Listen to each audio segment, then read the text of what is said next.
এতে অনেক বেশি ভালো হয়ে যায়। তারপরে তো ছেলেটা নতুন নতুন এইসব উপভোগ করে না, তো ও তো ভীষণ খুশি হয় এগুলো দেখলে, মানে আনন্দর শেষ থাকে না। ওই আমাকে ডেকে নিয়ে আসছে বারান্দাতে যে মা চলো, দেখো কি সুন্দর বৃষ্টি হচ্ছে। তো আসলাম যখন দেখছি বৃষ্টি একদম মানে উল্টো ওদিকে হয় না, ফুল বারান্দাতে চলে আসতেছে। তারপরে ভাবলাম যে আকাশে মেঘও ডাকতেছে না, তো অনেকক্ষণ এখানে ছেলেকে নিয়ে ভিজলাম, কিন্তু মন তো আর মানতেছে না। দেখলাম সবাই ছাদে উঠছে, তখন আমরা কি করি, আমরাও তো একটু ভিজতে চাই। আসলে সকাল থেকে এত পরিমাণে মেঘ ছিল, বোঝাই যায়নি যে এরকম বৃষ্টি হবে।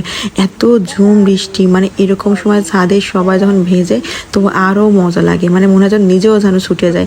কিন্তু ছোট তো বাবু, এখন তো আর ওভাবে ভিজতে পারে না, কিন্তু তারপরও দেখলাম যে এর চাইতে ছোট পিচ্চিরাও ভেজে।